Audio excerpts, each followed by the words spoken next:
Now we start the next service is godown services, warehouse services. तो godown हम किसको बोलते हैं? गोडाउन सिंपली लैंग्वेज में अगर हम देखें तो गोडाउन का मतलब होता है जहां पे हम प्रोडक्ट को स्टोर करके रखते हैं। बट कॉमर्स में गोडाउन का इतना नैरो कंसेप्ट नहीं है, इससे ज्यादा वाइड कंसेप्ट है। गोडाउन एक ऐसा प्लेस होता है जहां पे प्रोडक्ट को स्टोर तो करके रखा ही जाता है, लेकिन साथ साथ में उसकी क्वालिटी भी मेंटेन रहे, उसकी सेफ्टी का भी ध्यान रखा जाता है कि जब तक प्रोडक्ट की डिमांड मार्केट में ना हो तब तक उस प्रोडक्ट की क्वालिटी मेंटेन रहनी चाहिए, क्वालिटी बिल्कुल भी खराब नहीं होनी चाहिए। इस तरीके से उसको सेफ एंड सिक्योर रखने की जो सर्विस होती है उस सर्विस को बोला जाता है गोडाउन सर्विस या warehouse service. So after production, every product cannot be immediately sold or consumed, and hence storage become essential. Godown is necessary for preserving the perishable goods. Preserving the perishable goods. Perishable goods जो जल्दी से खराब होने के chances होते हैं. Some goods have only seasonal demand, but its production take place throughout the year. जैसे हम एग्जांपल लें कि जो रेन कोट्स हैं या अम्ब्रेलाज हैं, इनकी ज्यादा करके डिमांड होती है रेनी सीजन में, लेकिन इनका प्रोडक्शन पूरे 1 ईयर, पूरा जो है 12 मंथ कंटिन्यू चालू ही रहता है। तो इनको मार्केट में कब लाया जाता है? जब रेनी सीजन शुरू होने वाला हो और इसकी डिमांड बढ़ने वाली हो। So such goods are stored in godown, and when there is a demand, it will be supplied from godown. On many occasions, material are essential to stored or for production for inventory management as part of commerce, and godown service is essential. Meaning, godown is such a service where product is stored. While storing the product, the quality of product is preserved so that minimum changes occurs in a quality. This is the main objective. Godown creates time utility for product. Godown क्या है? एक ऐसी service है जहां पे product को store करके रखा जाता है, लेकिन किस तरीके से स्टोर किया जाएगा कि उसकी क्वालिटी में थोड़ा भी चेंजेस ना आए, क्वालिटी बिल्कुल भी उसकी डिटेरियोरेट ना हो। So now types of godown. अब टाइप्स ऑफ गोडाउन हम लोग देखते हैं तो सबसे पहला आता है प्राइवेट गोडाउन। एनी ट्रेडर और manufacturer who owns a godown for storage of his goods according to his requirement is known as private godown. Private godown जो कंपनी खाली खुद के प्रोडक्ट को रखने के लिए खुद का ओनरशिप वाला गोडाउन बनाती है, उसमें दूसरी कंपनी के प्रोडक्ट को वो नहीं रखने देती, वो खाली खुद के ही प्रोडक्ट उसमें स्टोर करके रखती है, उसको बोला जाता है private godowns. Public godown, the godown which is own not for storing goods for own business but for public use, it is known as public godown. Public godown के जो ओनर होते हैं वो प्राइवेट पर्सन भी हो सकते हैं और ग्रुप ऑफ पर्सन भी हो सकता है, साथ साथ में गवर्नमेंट भी जो है उसकी ओनर हो सकती है। पब्लिक गोडाउन बनाए जाते हैं एक इनकम जनरेट करने के लिए।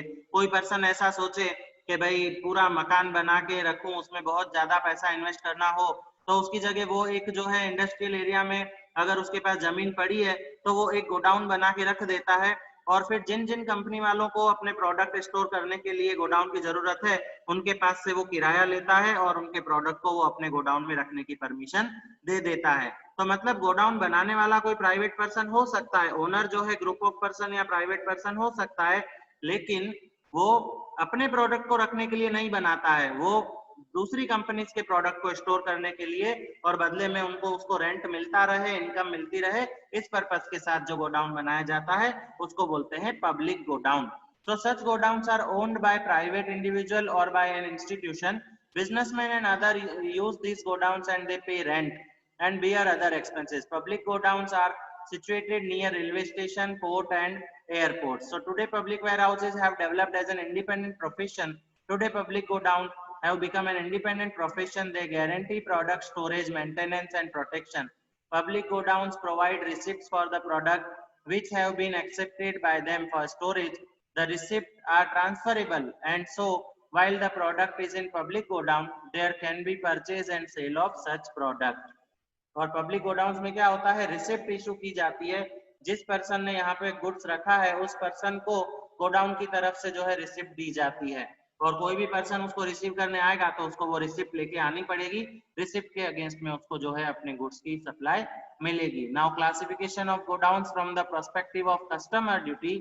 कस्टम ड्यूटी में आता है godowns for product whose custom duty is paid, ऐसे गोडाउन जिसकी कस्टम ड्यूटी पे हो चुकी है।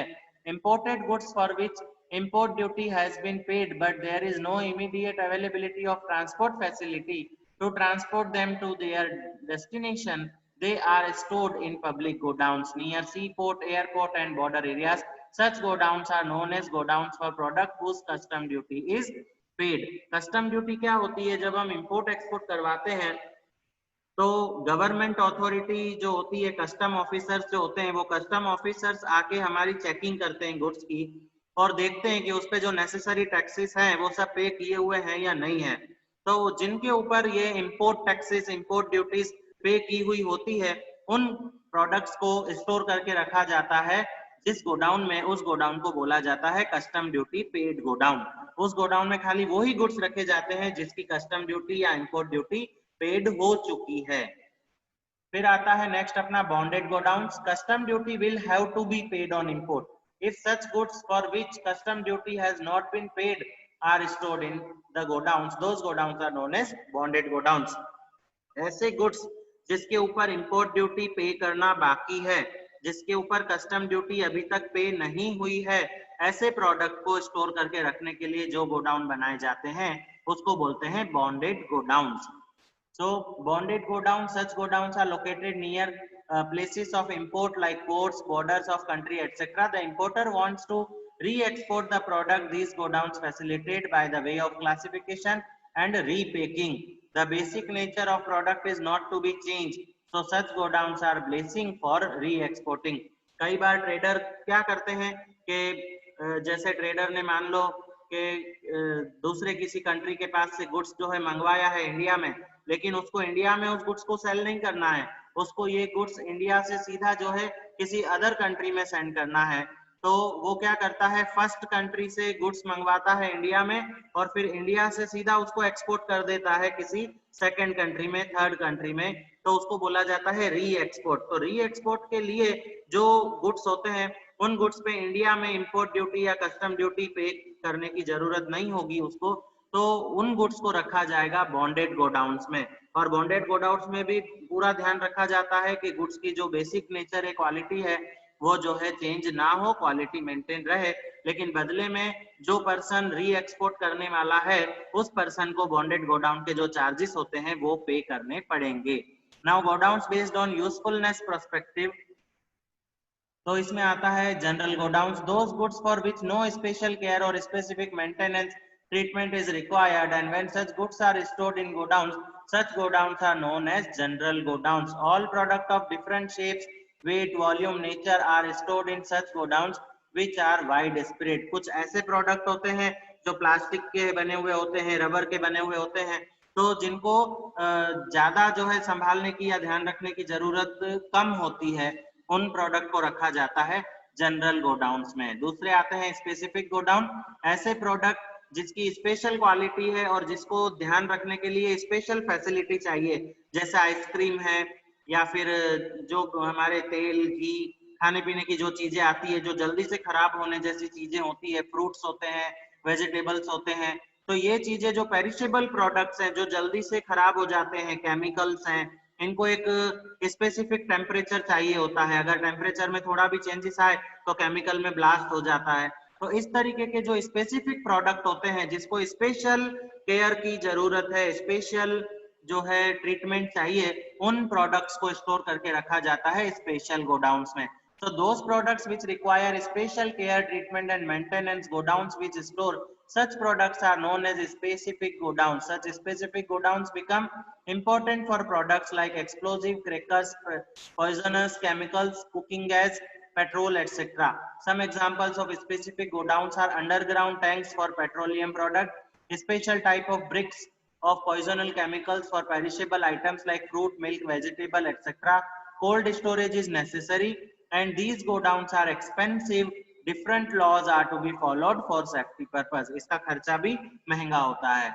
Now transportation services, अब हम आते हैं गोडाउन्स के बाद ट्रांसपोर्टेशन सर्विसेज पे। तो ट्रांसपोर्टेशन कैसे होता है, ट्रांसपोर्टेशन का मतलब क्या होता है? Transportation service facilitate transit of people, goods और from one place to another, goods को या पर्सन को एक जगह से दूसरी जगह ले जाने के लिए जो फैसिलिटी होती है उसको बोलते हैं transportation service. Transportation service is required to shift goods from one place to another. Initially animals and vehicles were used, along with them waterways were used For the same purpose, with the modern innovation, the use of aeroplane begins. पहले के जमाने में जो है घोड़ों का और ऊंटों का यूज किया जाता था। रेगिस्तानी इलाके में जितना भी इंपोर्ट एक्सपोर्ट ट्रेड एक्टिविटीज होती थी, गुड्स का ट्रांसपोर्टेशन होता था, तो उसमें कैमल्स यूज किए जाते थे, और पहाड़ी इलाकों में जो है हॉर्सेस का यूज किया जाता था। तो धीरे धीरे एनिमल्स का यूज जो है कम हो गया। साउथ साइड में अगर आप देखो तो साउथ साइड में एलिफेंट्स का यूज होता था। तो धीरे धीरे ये चीजें कम होती गई और अब जो है व्हीकल्स यूज होने लगे हैं, एरोप्लेन का भी यूज होने लगा है। Types of transportation, human operated.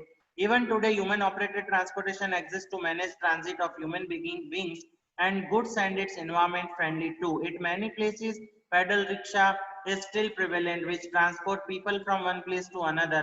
For instance, Kolkata has pedal rickshaw, and in almost all parts of India, goods are transported through human-operated carrier. Human-operated बहुत सारे vehicle भी जो human-operated होते हैं, जैसे साइकिल रिक्शा होते हैं, आप लोगों ने देखा होगा। गांधीधाम में तो नहीं है, बट जो पुराने शहर हैं राजस्थान साइड में, बहुत से ऐसे सिटीज हैं जहाँ पे साइकिल रिक्शा चलते हैं आज भी, और ह्यूमन ऑपरेटेड होते हैं। उसमें भी जो है पैसेंजर्स का ट्रांसपोर्टेशन होता है। Then animal operated, for short distance transit of goods, animal operated transportation is used, for example horse cart, bullock cart etcetera. अब तो जो है ये चीजें भी देखने को बिल्कुल कम हो गई है। पहले के जमाने में तांगे बहुत देखने को मिलते थे, बैलगाड़ियां देखने को मिलती थी, अब तो कुछ नहीं है। फिर आता है अपना airways. Airways are used for human and goods transit for long distance and speedy movement, for take off and landing. Runway is necessary for short distance and for less quantity of people. When runway is not available in hostile region, helicopter service is more suitable. Airways के लिए runway service का होना बहुत ज्यादा जरूरी है। अगर किसी जगह पे रनवे सर्विस अवेलेबल ना हो तो वहां पे हेलीकॉप्टर के थ्रू भी ट्रांसपोर्टेशन किया जाता है। तो हेलीकॉप्टर, एरोप्लेन, ये सब इंक्लूड होते हैं एयरवेज में। फिर आता है लैंड ट्रांसपोर्ट। लैंड ट्रांसपोर्ट में आ गया अपना railway.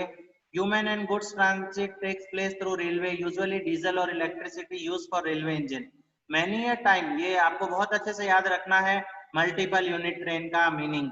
Many a time, many coaches or all coaches have a fuel engine which are known as multiple unit trains. कई बार जो है ट्रेन में जो कोचेस होते हैं, बॉगीज होती हैं, उनमें सब में एक एक फ्यूल इंजन होता है, उसको बोला जाता है multiple unit train. Presently railways are use cable, gravitational force, magnetic force etcetera. Railway के बाद अपन आगे बढ़ते हैं ट्रांसपोर्टेशन में, तो आता है roadways. In roadways there is a freedom to move from one road to another, to change place, direction, speed and time according to the requirement, which is not possible or easy in other modes of transportation. It is possible to provide his service at the doorstep. Bus is an effective way of transportation for people for transit of goods of lesser weight and distance. Truck is very useful.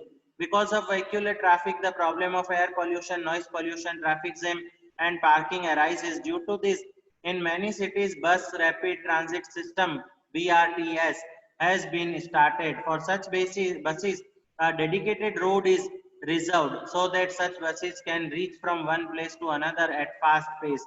The duration between one bus and the other kept minimum, which makes the service effective. In Gujarat, this service prevalent in cities like Ahmedabad, Surat, Rajkot, etc. Special buses चली है। अहमदाबाद में भी आपने देखा होगा, green बस, red bus एक चलती है। उसके लिए बस स्टॉप भी अलग बना हुआ होता है और उसका रोड भी अलग होता है। उससे क्या होता है, ट्रैफिक जाम नहीं होता है और उन बसेस को रास्ता क्लियर मिलता है, तो वो जो है बिल्कुल फास्ट जो है पैसेंजर को एक जगह से दूसरी जगह ले जाती है। इसको अपन बोलते हैं रोडवेज। Then waterways. वाटरवेज में आ जाता है sea, river, lake, canal or some the waterways on which boats, ferries, ships, etc. provide water transport. Nearby seashore place or where water and even land is there, overcraft is used, which uses a giant high-speed fan. Big dams are constructed and water is made available to distant place through canals. Canals are also used as a waterways. Foreign trade take place mostly through the waterways. Foreign trade में ज्यादा से ज्यादा shipping industry में ही काम होता है और ship के थ्रू ही इंपोर्ट एक्सपोर्ट किया जाता है। तो वाटरवेज का ज्यादा से ज्यादा यूज जो होता है फॉरेन ट्रेड में होता है। इस वाटरवेज में क्या होता है कि स्पीड थोड़ी कम होती है और सस्ता भी होता है। Then transit through pipeline. Pipeline is used for liquid or gaseous product. This arrangement is useful for transportation of fluid, waste water, petroleum, natural gas, etc. फिर बहुत सी जगहों पे जो है पाइपलाइन के थ्रू भी प्रोडक्ट का एक जगह से दूसरी जगह ट्रांसपोर्टेशन किया जाता है, जैसे पेट्रोलियम गैसेस, नेचुरल गैसेस जो अपने एलपीजी गैसेस आते हैं, तो बड़े शहरों में आजकल ये भी जो है पाइपलाइन के थ्रू होता है। किचन में सीधा जो है पाइपलाइन आती है गैस की, और उसमें अलग से उनको जैसे इलेक्ट्रिसिटी का बिल आता है उस तरीके से उनको गैस का भी बिल जो है पे करना होता है। तो बहुत सी जगहों पे पाइपलाइन के थ्रू भी ट्रांसपोर्ट फैसिलिटीज अवेलेबल है। For instance, for transporting gas from Hazira Gujarat to Madhya Pradesh and Uttar Pradesh pipeline is laid. Oil and petroleum products are transported through pipeline in states like Assam, Bihar, Gujarat, Uttar Pradesh and Haryana. तो यहाँ पे हमने देखा transportation के types, pipeline के through कौन कौन सा ट्रांसपोर्टेशन होता है।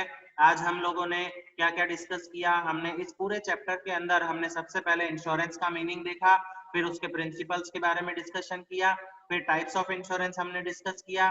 टाइप्स ऑफ इंश्योरेंस के बाद हम आए थे Indian insurance regulatory development authority IRDA। उसके बाद हमने डिस्कस किया था पोस्टल सर्विस। पोस्टल सर्विस के बाद में हम लोगों ने वेयरहाउस सर्विस के बारे में डिस्कसिंग किया। वेयरहाउस सर्विस के बाद हम लोगों ने डिस्कस किया ट्रांसपोर्टेशन सर्विसेज। तो ये सब थी हमारी बिजनेस सर्विसेज, जिसकी वजह से हमारे बिजनेस का डेवलपमेंट और ग्रोथ इजीली हो जाता है और हमारे बिजनेस को ज्यादा से ज्यादा स्पीड मिलती है। इसमें आपको कुछ भी डाउट हो तो आप लोग मुझसे पूछ सकते हैं।